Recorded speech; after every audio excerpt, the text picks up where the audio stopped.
Your heart is racing, your jaw is locked, and all they did was stop answering your question 10 minutes ago. That's it. That's the whole event. And your body is responding like something is actually wrong. If you don't understand what's actually happening in your nervous system in that exact moment, you'll keep calling yourself dramatic. You'll keep apologizing for reactions that make complete biological sense. And you'll keep missing the real reason small moments cost you so much more than they logically should, which means you'll keep trying to fix the wrong problem over and over again in every relationship you're ever in. By the end of this video, you'll understand exactly why your body stores relationship moments as receipts, not memories. How that process actually works inside your brain step by step, and the one question that starts separating what's happening right now from what already happened sometimes years ago. You felt that small moment hit way bigger than it should have. Almost everyone watching this video right now has felt that exact gap between how big something objectively was and how big it felt inside your body. Here's why that happens. Your amygdala doesn't file relational threats individually, the way you might file separate documents into separate folders on a desktop.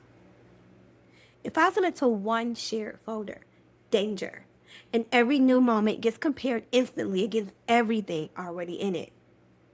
Your brain isn't hearing a tone. It's hearing every painful no, every not now, every version of being shut out you've ever felt, all at once. Your nervous system isn't asking, is this dangerous? It's asking, have I ever felt this exact feeling before? And that's a completely different question with a completely different answer. This is core territory for Dr. Peter Levine, the founder of Somatic Experiencing, whose research over several decades shows that the body holds unresolved threats as a raw physical activation, tightness, bracing, a held breath, not as a tidy resolved story you recall once and set it down. If that sounds like a lot of science, here's the simple version. Your body is a historian, not a storyteller. It doesn't narrate what happened to you, it just keeps the receipts. The moment doesn't get remembered the way a fact gets remembered. It gets held physically in the tissue and in the nervous system itself, waiting to be triggered by anything that resembles it close enough. You can know intellectually that you're safe right now, and your body can still react as though none of that is true, because it isn't operating off the fact of this moment. It's operating off the pattern of every moment that has ever felt like this one. You can be the safest you've ever been and still feel the most unsafe you've ever felt, because safety is a fact, and your nervous system doesn't run on facts. It runs on pattern matching. If this is the first time you're hearing your reactions explained this way instead of pathologized, hit subscribe because we walk through a different piece of this every week. This folder system is especially confusing if you're someone who usually has everything under control. I see this constantly with high-functioning, high-achieving adults specifically. The more capable you are of managing everything else in your life, a demanding job, other people's needs, a calendar that would break almost anyone, the more disorienting it is when your body does something you can't manage or control.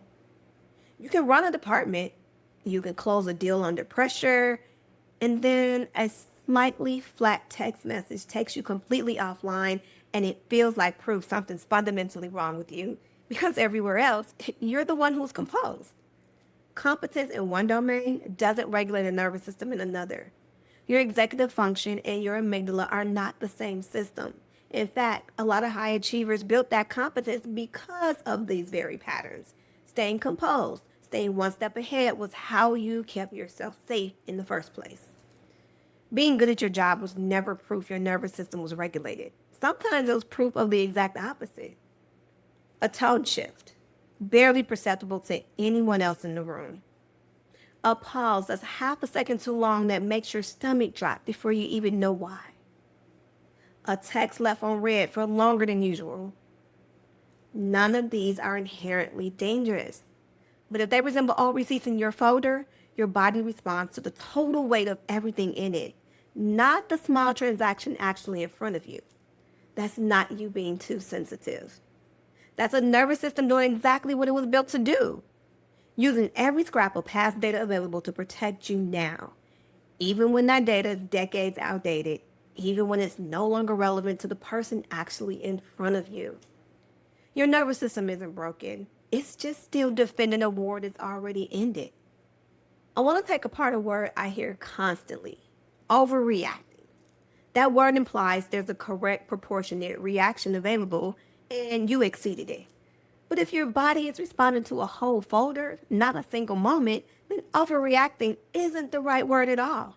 You didn't choose a reaction too big for the moment. Your body chose a reaction size correctly for the folder.